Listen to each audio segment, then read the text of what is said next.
settled in, kind of got into a routine here with all the guys and everything. So, had some nerves that first game, but got that out of the way now. I can look at the next start and hopefully perform a little better this next one. Well, McCade Brown's first start was in Pittsburgh, his second Major League start in his new home yard of Coors Field, as he was just called up from AA Hartford a few days back. He's raring to go tonight, as are the Rockies, trying to even up this series after falling 11-7 to the Cubs last night. The Rockies Baseball Network is presented by Bet365.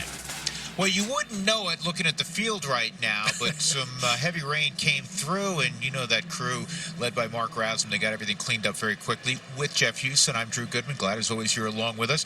McCade Brown tonight, excited to see him. Really fun to watch him pitch against Paul Skeens in Pittsburgh, but I think what he was talking about just a minute ago, kind of getting into the routine of being a big leaguer, and when you go back and you watch the 3 2/3 for McCade, you think about, for me anyway, the two different shapes of his slider and his curveball.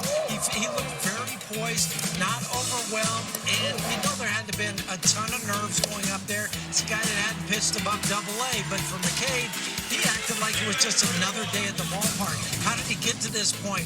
Remember, he was a third-round draft pick by the Rockies in 2021 out of IU, and then underwent Tommy John surgery, so missed all of 23. I like the strikeout rate in his 20 minor league starts this season, and how about the ERA at 2.47? The other thing, Drew, is a lot of rookies have started for the Rockies this year. Well, they're second overall in baseball. Miami and the A's both have 14 who made their Major League debut. The Rockies with McCade Brown, it is 13 now, the most in their history. McCade Brown looks the part. I mean, he's big and strong, 6'6", 250. You mentioned the arsenal. I'm excited about watching him progress. Yeah, and I think that's the big thing about it is anytime you come to the big leagues is like first you're measuring yourself up to other guys that have been here for a long time. And when you start to do that and you start to understand for yourself how you fit into everything, I think that's the next step that you have. But it goes back to the arsenal. You talked about it a little bit. He looks the part of a pitcher. He throws 95 miles an hour. The other thing, though, he's got great extension, over 7 feet of extension. So that means the ball gets on you a little bit sooner. So I think for McCade Brown, when you look at it, you go to your strengths. You go to what got you here. And try not to worry about hey, I'm pitching against the Cubs or this extra layer in the stadium. So I think for McCade, this is going to be an exciting time. Saturdays for the boys. The boys with bleach tips. Chicago Cubs, Rockies getting ready to show up. Well, McCade Brown is ready to make his second Major League start, his first at Coors Field. When he got called up from the Rockies in the minor leagues, he was doing so well. He was leading minor league pitchers in innings, strikeouts per 9. He was first. His journey to the big leagues, third-round draft pick back in 2021, underwent Tommy John in 2023. And then you think about that 34.3 strikeout rate in 20 minor league starts this year. He had the most amount of strikeouts, especially at the different levels he's bounced around. This is basically the 13th Major League debut for a Rocky this season, which is third in baseball, only behind the Marlins and the A's, which is awesome. When we come back, it is officially time for baseball. The Rockies Baseball Network is presented by Bet365. Whatever the moment, it's never ordinary at Bet365. Well, it's a lovely night now. The delay will be somewhere approximately 20 minutes as Hunter Goodman makes his way in with McCade Brown. That gives you an idea, by the way, how big McCade is. Exactly. He's listed at 6'6", 225. That's what Baseball Reference. Right, which means... So he's probably still 6'6", maybe a touch high, but he's closer to 250. Yeah, he's a big, strong Midwestern lad, and as we were talking about a few minutes ago, really excited about watching him pitch. You know, there's such a learning curve, especially a kid that's coming from AA, really doesn't have a ton of professional experience because of the Tommy John. Yeah, he had 9 starts in high A and then 11 starts at AA. So, yeah, they talk about not much experience. And I really think for pitchers that come up, because they have so much time in between starts, there's a lot that they have to process. I think for a position player, you come up, and if you get kind of on that roll, maybe like a Kyle Karras, a Warming Bernabel, you can go through some ups and downs of what's happening, and I think you get into the flow of the major leagues just a tick sooner. Well, let's take a look at his big league debut against Pittsburgh. And I know if you just look at the raw numbers, 3 2/3, 4 runs, 5 hits, 2 walks, or 3 walks, couple of strikeouts. But if you watched the pitch action, if you watched how he comported himself on the mound, there was a lot of things where you were probably nodding with approval. Well, of course, and you go back to that sinker that he had. He was throwing at about 94.4 miles an hour. He allowed just 1 barrel in that start. And for McCade Brown, this is our StatCast 3D powered by Google Cloud. We talked about the sinker 54.7% of the time. He threw 41 sinkers in that start against Pittsburgh, 20 sliders, 10 curveballs, and 4 changeups. And I would look today for kind of that same arsenal, that same game plan, because with this lineup of the Cubs, we saw it last night. It's pretty long, and they have some guys that have some experience. So I think for McCade Brown and Hunter Goodman, they're going to have to make sure that they don't become predictable. Well, we know what kind of hitter's ballpark Coors Field is, and with all due respect to the Pittsburgh Pirates, this Cubs lineup is much better than a Pirates lineup. Absolutely. So, again, the learning curve, it's all part of it. McCade Brown set to go. There's his battery mate, Hunter Goodman. Let's take a look at the Southwest batting order for the Cubs. Michael Busch will lead it off. He's been red hot. He's homered in each of the last couple of ball games. Kyle Tucker will follow. Seiya Suzuki has had a terrific year, an OPS well above 800. He half homer to the opposite field last night. Nico Horner will bat 5th. PCA struggled in August, but you know how talented he is. Carson Kelly's behind the plate batting 7th. Dansby Swanson, all you do is you hit 2 homers and a triple and drive in 6, you get further down the lineup, I guess. Right? Now 8, and Billy Castro bat 9. Innings pitched, strikeouts. Look at that, 105. So way more strikeouts than innings pitched. Gives you an idea of the kind of stuff he has. Yeah, the 9 starts at High A, Spokane. It was 12.8 strikeouts per 9. He had a whip of 1.07. The whip stayed the same in Hartford. The strikeouts went down maybe a touch. In 11 starts, it was 11.9 strikeouts per 9 innings. Let's take a look at the Rockies defense presented by York Space Systems. And we'll begin in the outfield. Mickey Moniak's played a lot of right field, played some center as well. He's in left this evening. Brenton Doyle's in center. Tyler Freeman is in right. Karos Tovar. Ryan Ritter, welcome back. Warming Bernabel. Of course, Ryan missed the last several days after getting hit on the hand, but he's back at second base. Hunter, of course, is doing the catching.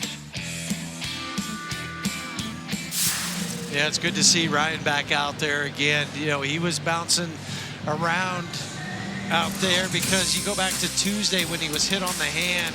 This is always a scary proposition for anybody when they're hit on the hand. First, you have that surge of adrenaline go through your body, and then you're like, okay, is anything broken? Is anything going to be a long-term effect? Because we saw it with Thairo Estrada. You know, remember he got hit on the wrist in spring training, and then another time he was hit on the hand.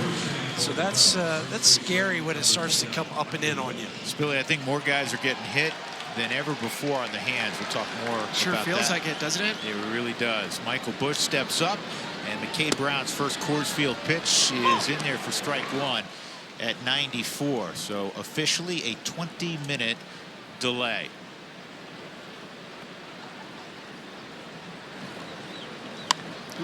They got the tarp on at the right time. Maybe Mark Rasm, he knew what he was doing because they got it on. About 10 minutes later, it started to rain, and boom, they took it off, and now it's a really nice, sunny, early evening. Yeah, this is not just take care of the hometown crew. They're the best. They really are. And in terms of predicting what's going to happen weather-wise, this is a two-hopper to Ritter. And Busch is retired. They're always out in front, and it's not always that way in certain cities. No, they're playing catch-up. Yeah, and they burn pitchers sometimes. Yeah. So no problem with a 20-minute delay. McCade Brown, he can breathe a little easier now. He's got one out in his pocket, but he's going to look up and see another talented Chicago Cub at the plate, Kyle Tucker. Well, so far, I love what Brown's doing. He's pumping strikes. You know, that first game, it was probably a little bit of jitters. It was 50%. He was 9 for 18 first pitch strikes. Told me he barely slept the night before. How many players do you think Sleeping like a baby the night before? Zero, right? There's that breaking ball, and I don't know, would you call it a sweeper? I don't. It has two different shapes to it. I think that's the key to it. It's not, it's not maybe the sweeper action. I still consider that more of a slider. Changeup misses away, 2-1. Just saw his family in attendance.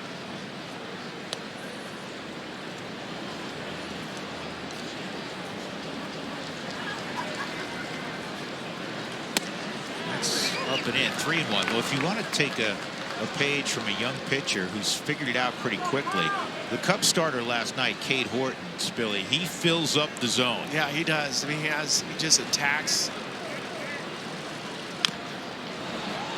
And he attacks with the fastball. I mean, that's the thing. McCade, his extension's pretty elite. I mean, he's averaging right around 7 feet right now. That means his fastball is going to play up about 2 miles an hour.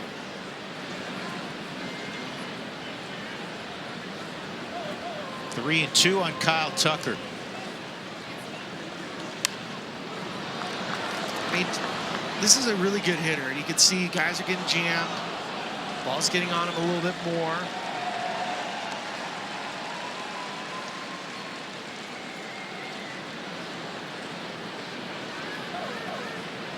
Another 3-2 from McCade Brown, and at the bottom of the zone, didn't get the strike call. Despite Hunter Goodman doing the best he could to frame it. Well, I think it did catch the bottom of the strike zone when you look at it.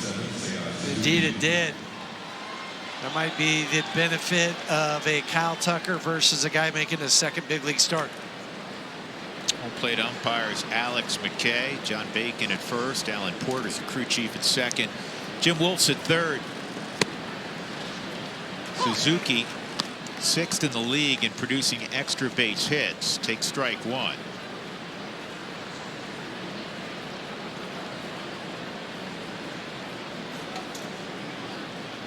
Tucker can run at first. Most of the Cubs can. Tucker's 25 for 28. You wouldn't think that from Kyle Tucker just looking at his size. He gobbles up some ground out there. He's a smart base runner. He danced off there last night a couple different times trying to time it up. That's the one thing when you see elite base runners, it's not always speed. Yep. Tied for third with 134 stolen bases, but the success rate at 82.2. Spins him around, 2-1. I like that. Nothing wrong with that. Don't let the hitter get comfortable. No, not at all. Whether it's by accident or design. I think this one was more by accident. But it puts it now you've opened up the outer portion of the plate. Suzuki lines one to center for a base hit. And now they're 2 aboard with 1 out for Ian Happ. Let's get the 4 keys to the game, Spilly. Well, when the Cubs are in town, we like to have fun with this. Poke the bear. Rockies looking to answer back against the Cubs. The brown bear, which is McCade Brown, just making sure you fill up the strike zone with all your pitches. And bear with Burnable. Trying to get Burnable hot again.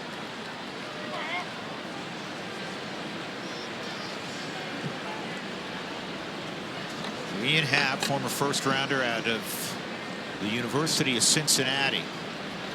He's had a really solid career.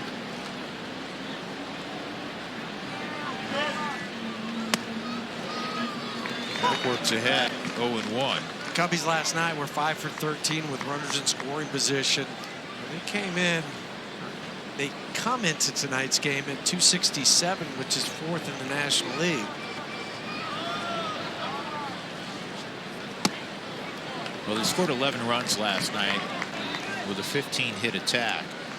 In their previous 4 games, they had scored only 12 runs. But Craig Counsell's team averted a 4th consecutive loss with a W last night. That misses. So they remain the only team in Major League Baseball this year, and we're almost into September, without a 4-game losing streak. Well, they're 19 games above 500. 2-1, and that's going to get into the outfield for a base hit. Tucker will stop at third. And now the bases are loaded for Nico Horner. It wasn't hit particularly hard, this ball. It's off the label. Came off the bat at just 80 miles an hour.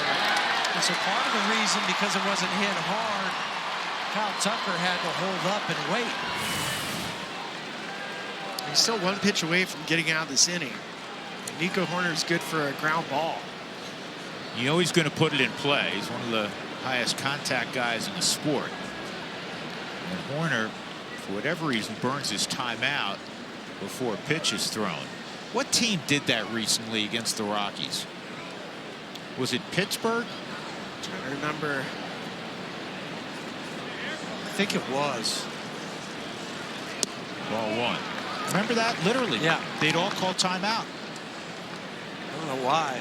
But Horner's tough. 373. Only Bo Bichette, who we saw earlier this year with Toronto's higher at 393. Tough guy to double because he runs really well. This is lifted to right. Long run for Freeman, and it's foul on that play. Well, none of these Cubbies have seen McCade Brown pitch yet, so there's still an advantage for McCade.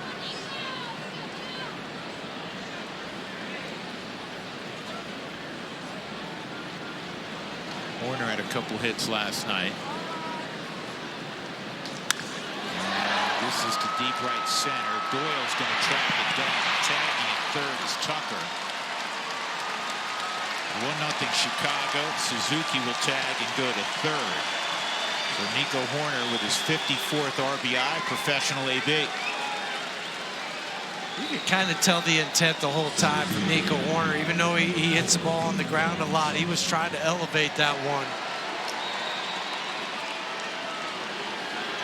You got to be careful here with PCA. Last night, I think he had 5 at bats, saw 5 pitches, or swung at the first 5 pitches. Hey, this guy has the highest swing rate, one of the highest chase rates in baseball. You can't expand the strike zone. And the breaking ball just misses. He's third in all of baseball in swinging at the first pitch. Of course, we set everybody up for that. He didn't swing at the first pitch. Castellanos and Harper, the two fills, were the only two ahead of him. But he's going to fire at the second pitch. I was reading a piece on this very recently, and now more than ever, players swing at the first pitch. It's at the highest rate we've seen in 30 years. And it makes sense because guys are so nasty. You don't want to go deep. No. Well, it might be the only fastball you get, too. Just because of the way the fastball usage is down. And the following statement, going back to when you played, and Spilly and Sully's, what do pitchers at every level try to do? What are they taught? Try to get ahead, strike one. So your guys are hitting better than 330, swinging at the first pitch and putting it in play.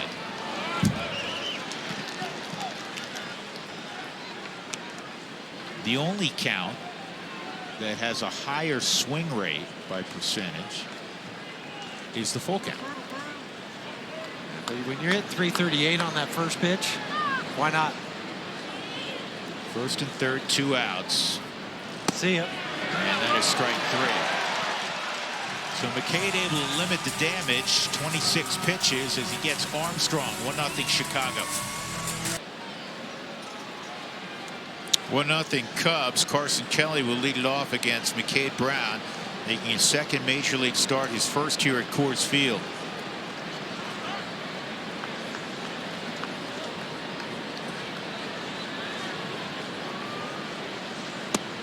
He's the 12th different starter the Rockies have used this season. You know, they used 12 last year, and the most they've ever used was 17. That was just a couple of years ago in 23. 0-1 on Kelly. That's a strike. 0-2. Carson Kelly had an unbelievable first half, and I don't think that's an exaggeration. He had an 899 OPS. That's crazy. Yeah, especially for a guy that, had never been known as, a tremendous offensive player. He's tailed off in the second half, but he was a big part of the reason that the Cubs got off to the wonderful start they did. But it also gives you a nice cushion as a hitter of that first half. Right. 2-2. Well, I know when he was traded from St. Louis to Arizona, a big part of the reason why was he was blocked by Yadi Molina. And the Diamondbacks were also very curious to see how much he'd learned from Yadi. Well, McCade gets his first strikeout, or excuse me, his second strikeout. He got Pete Crow Armstrong, but he's got one out in the second with Swanson coming up. This was the slider variety. He struck out Pete Crow Armstrong with the curveball at 77. It was 85 on the strikeout. So here's the hitting star from last night, Swanson. Dansby, 2 homers and a bases clearing triple. Drove in 6, not his career high. He had a 7 RBI game a few years ago. Must be nice, right? Everything he's doing these last couple of days, he's finding the barrel. Time now for our Dell Technologies hard drives. Home run in the second, 108 plus. The ground out, 95 plus a hard hit baseball. It's not like hitting at 92 is you got sawed off, and then everything else was above basically 103. You guys all experienced that at some time in your career where you see the ball so well and you just keep finding barrels and you wish it would never end. It's usually short-lived, isn't it? We try to ride that wave as long as you can and not think about it. That's when we get in trouble. It's like, okay, what am I doing right? We're so good at trying to figure out what we're doing when we're going bad, right, Spilly? Well, the thing is I remember I played with McCade in the minor leagues, and his dad was a coach. And he had this little notebook that he carried around, and he would write what he felt that night and then what he was trying to do at the plate.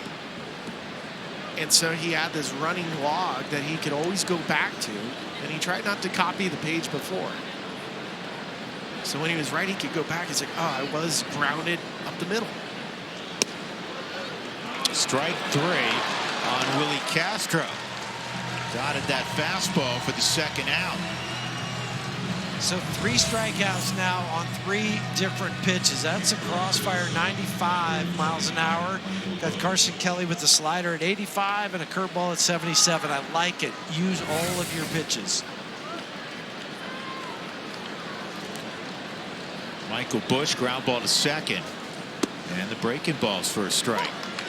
I'm just noticing Brown is a unique angle for a hitter because he's on the third base side.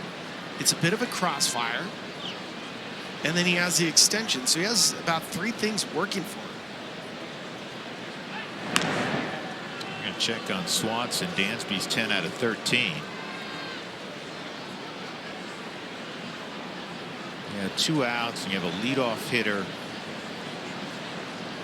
up. Usually the time that He's got guys will take off, and he doesn't take off there.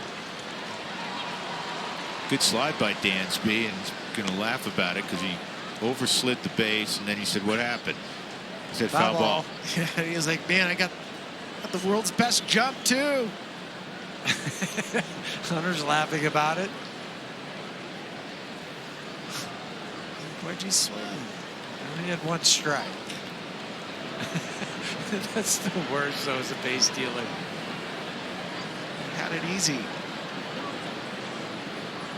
He's going again, and you got no shot at getting it. I mean, he had that running lead that we see more and more, Huey, base stealers favor these days. Well, I think what happens with the pitch clock is you can start to time it up a little bit more. It used to be where the pitcher comes set, he go 1001, 1002, and then he's going. But now with the pitch clock, you just have a feel.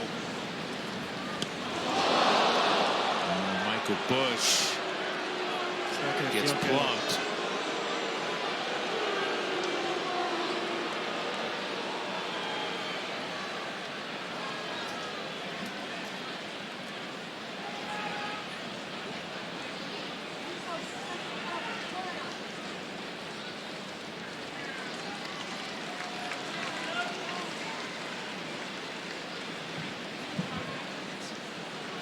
He got hit on the knee, evidently.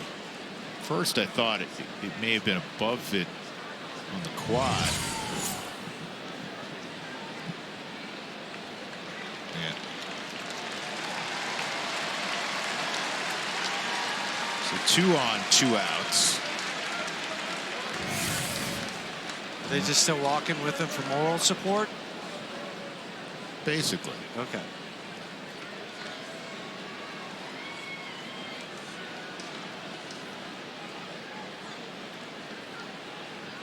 That'll bring That up does Kyle hurt, Tucker. Right where he got hit. Better there, though, than on the side of the knee.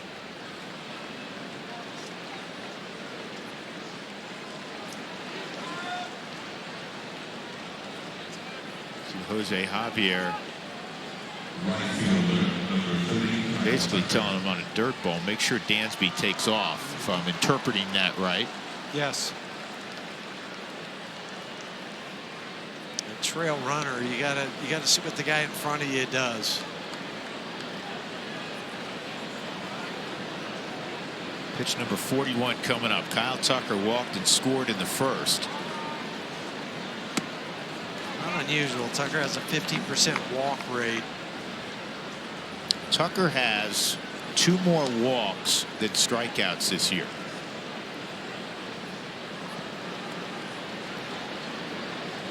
That is really unusual. 2-0. It also leads, so that 15% walk rate also leads to an on-base percentage of .377, which is 6th in the National League. Juan Soto, not surprisingly, leads everyone. Then Osuna. Oh, that's another one that's nowhere near the zone, and now the bases are loaded.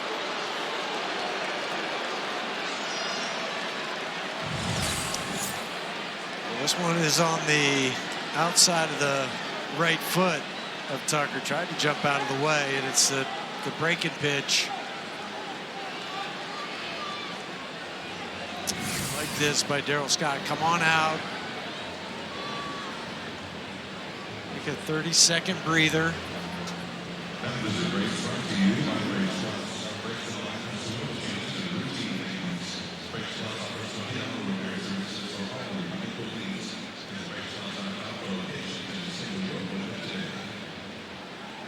We've talked a lot about this, that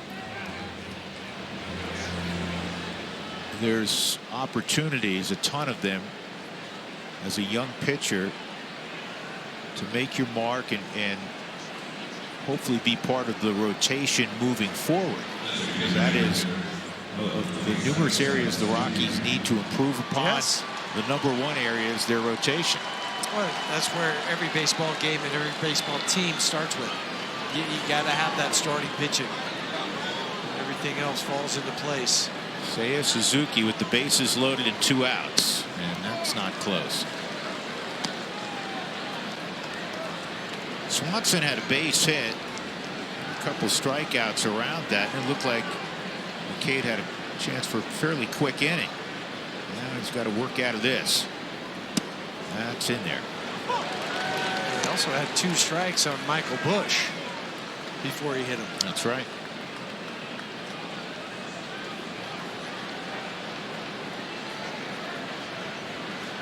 One on the DH, Suzuki, 1-2.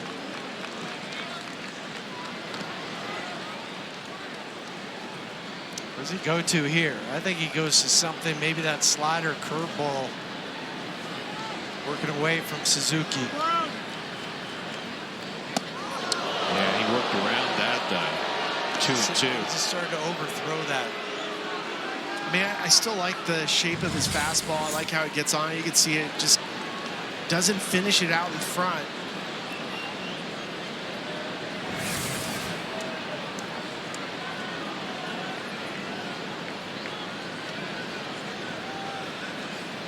Still make a pitch here, so it's 1-0 game. That's all. 2-2. Makes a quality throw, and he gets off the field. allowing just 1 run in the first 2 innings despite the traffic. How beautiful is that?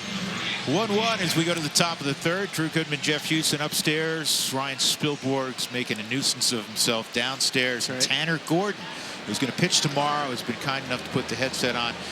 Tanner, first of all, congratulations on how you're throwing the baseball, man. Thank you. Last 3. Yeah, I appreciate that. Just one game at a time. Good deal. And you have the secret handshake with the guy on the mound, McCade Brown. You guys are both Hoosiers. We are both Hoosiers. Yep. A lot of blood, sweat, and tears with that guy on the mound. Well, I know you're awful proud of him. What advice have you given him since he arrived? A lot of the simple stuff. I mean, like I didn't want to try to reinvent the wheel with him, but told him it's the same game, like a little bit faster, more fans, louder music. But I mean, I told him it's the same game. Speaking of the same game, tomorrow will be start number 19 for your young career. What have you learned from start 1 to now start 19? Wow, I didn't even realize that. Honestly, early on, you can't take a pitch off, which sounds like duh, but there's no break. There's no break in the lineup, and you got to have a plan with each pitch. You got to have a plan with each at bat, and there's a lot of studying that goes into a big league start, and I've come to find out that it definitely helps to bounce ideas off your teammates, off the catchers, just to get a better feel for the team.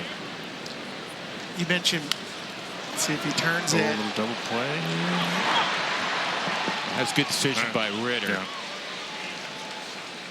Nico Horner runs too well, so he trades places with Ian Happ. Tanner, you mentioned blood, sweat, and tears with your fellow buddy, with McCade Brown. Like, what does that mean? And going back to your college time, what did you guys establish in college? Man, it was the classic. We went there over the summer, and it was the classic Monday through Friday, 6 a.m. lifts, and then we had conditioning after that. And you learn a lot about your teammates, who the lazy ones are, who the guys that like to work. And McCade was one of the guys that liked to work, and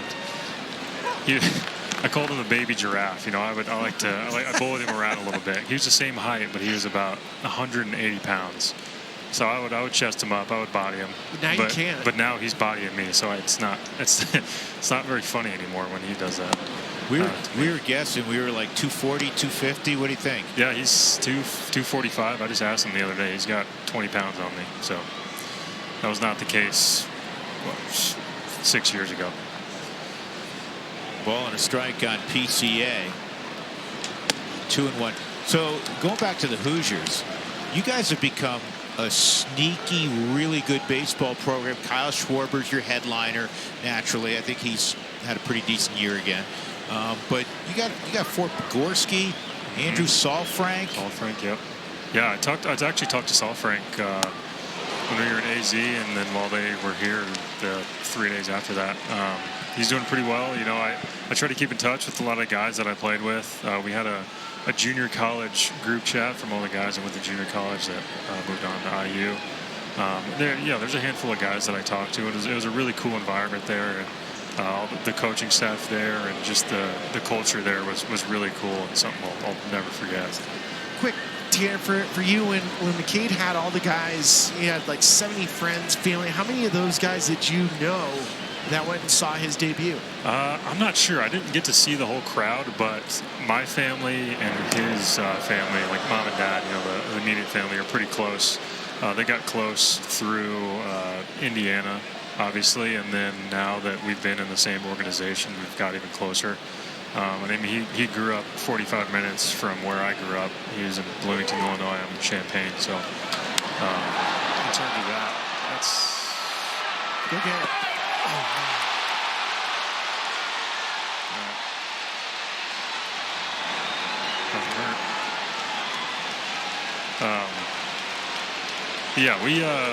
We've been pretty close ever since IU, me and our families.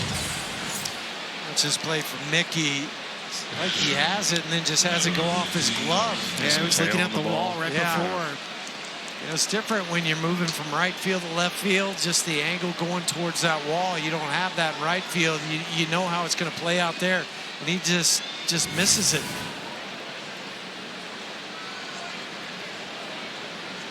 So Carson Kelly, 2 on, 1 out.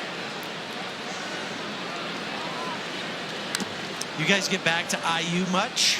Do you have a baseball reunion or anything like that?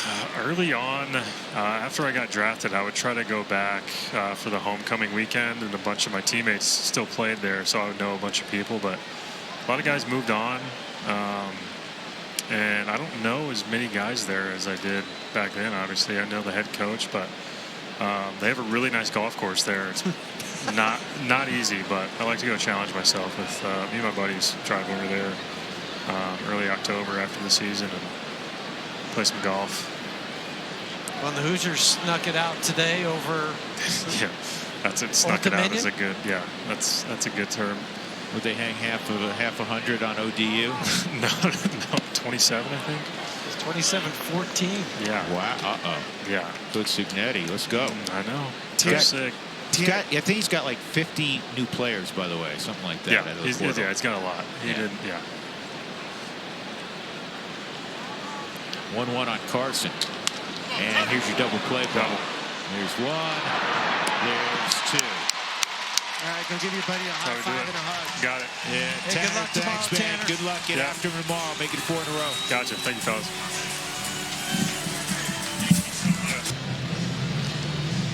Here is Warren Schaefer talking to Braxton Fulford. 1-1 scores. We go to the top of the 4th inning, and Warren Schaefer unfortunately had to remove Warming Bernabel from the game. Remember, he fouled a ball off his leg. He stayed in after this. He was down for, a moment or two. Stayed in, broke his 0 for 26 slide at the plate, and has scored the only Rockies run with some heads-up base running. So he comes out, and Orlando Arce is at first base. 4th inning, first pitch to Dansby. Swanson misses ball 1. Swanson a single to center and a stolen base. And that's in there for a strike. So last night, Dansby, 2 home run game. He also had a home run, by the way, Sunday, or excuse me, what day is today? Saturday? Thursday, he had a home run in San Francisco. Yes, in the day game for him. And I have no idea what day of the week it is anymore. It's baseball season. It's baseball season. But Dansby last night. Oh, here's our graphic. All right. Wanted to get to this. It's kind of snuck up on us, but shortstop was a position when I was growing up. Don Kessinger for the Cubs, Buddy Harrelson for the Mets. Little guys that if you put them at second base, you couldn't hit the ball over the wall. Mark Belanger for the blade, right? Yeah. And then it became around your era, Huey. Yes. More of a power position. You played with the great Cal Ripken, for instance. Right. I think Miguel Tejada came around. Then there were so many bigger, stronger shortstops. A-Rod, obviously. Nomar. You said his name wrong. So Dougie did a little research. So between 1960 and 1980, there were only 20 home run seasons by a shortstop. Swanson hits a fly ball to center. And in the last 20 years, 04 to the present, we've had 147. So 7 times the amount. Yes. And it's now looked upon as, the best athlete and a power spot. We're seeing more big, strong guys. Corey Seager, Gunnar Henderson. Well, look at Tovar. Tovar hit 26 last year. This is foul. Well, for Dansby, 21 home runs this year. Last year he had 16, but it just shows you that there's all the positions now pretty much have to hit home runs, right? That's what this game is. I remember when Jeff Kent, you could probably do the same stat on second baseman. This is a good pitch popped up by Willie Castro. Mickey in left.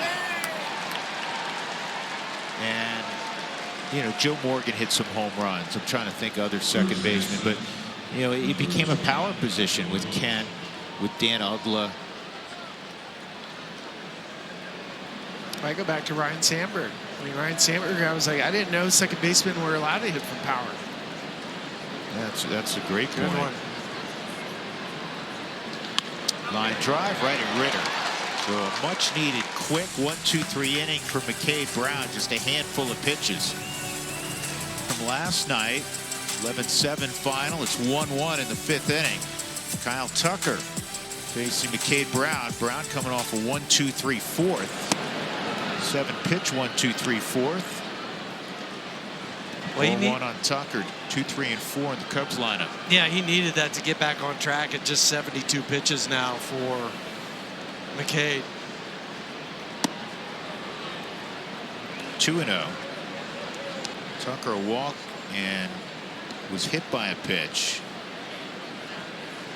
2 walks allowed by Brown, and he has hit 2 guys. He hit Bush and Tucker back to back. Oh, and you got Spilly? You okay, bud? I'm good. Took it like a champ. Ow. I don't know where the ball went. It went off my bicep. It might have just exploded in midair. This ball is hit to deep right, and it is over the head of Tyler Freeman. And Tucker is into second with a double. 24th double of the year for Kyle Tucker. That had some top spin on it, too. Got out in front of that curveball, 76 miles an hour. It wasn't hit hard, though. At 94.9 and right off the base of the wall. So Tyler Freeman decides, I got to make sure this ball doesn't carry him too far back towards the infield where that guy would get a leadoff triple. Cubs RBI leader, their DH, Seiya Suzuki, takes a strike. Seiya, 87 driven in. He's 1 for 2. He singled his first time up.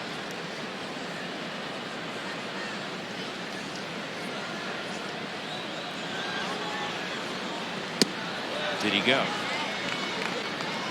No, according to John Bacon. Seiya against the Rockies now 21 games. He's hit in 20 of them. The other one didn't have a plate appearance.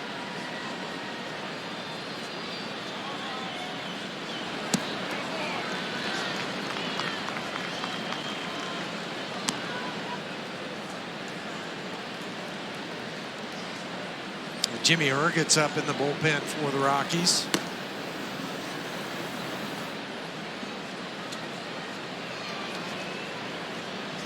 Three and 1. Kind of depending on how fast Jimmy can get loose. Might be for Ian Happ. And that is way outside.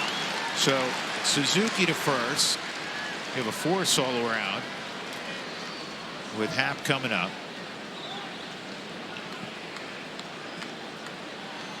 Darryl Scott will come out. Yeah, I just don't think there was enough time for Jimmy to get hot to be able to come into the game.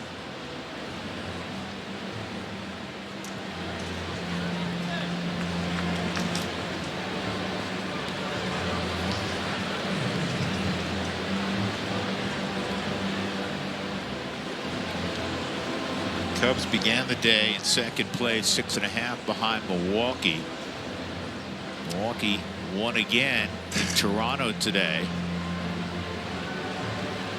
scoring, what was it, 3 in the 9th? Yeah. To win 4-1. I saw that Dalton Varsho had to come out of the game for Toronto, but now you go back to June 17th, and then all of a sudden the Brewers, come on, 46 and 17. You kidding me? I mean, the Cubs had the marvelous start. 17 games over, 45 and 28. And you don't apologize for playing, you know, slightly better than 500 ball over 60 games, because typically when you're going to put a 90-plus win season together, you know, you're going to have that period where you play really well. You're going to have another period where you don't play so well and you're under 500, you know, and then you try to hold serve. And that's basically what they did. Unfortunately, Milwaukee just aced everybody. They went crazy. And they haven't slowed down. 2-0.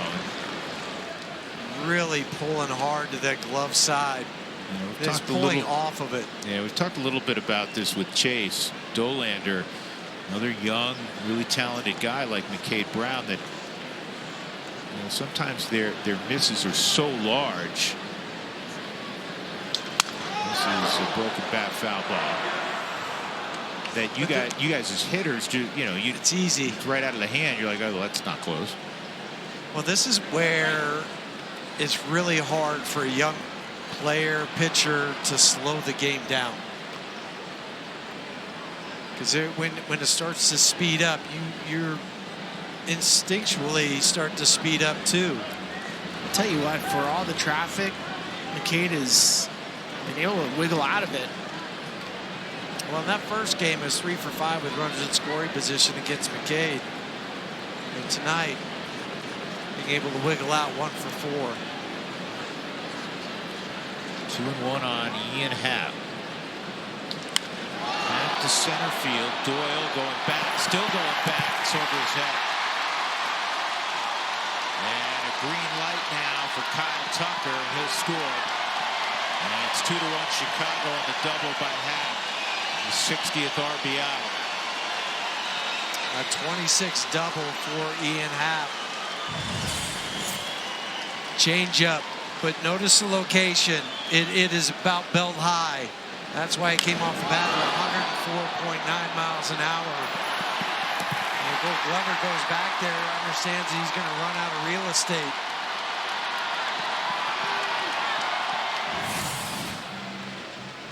So McCade Brown will go 4+, and he leaves trailing 2-1, responsible for the runners on base.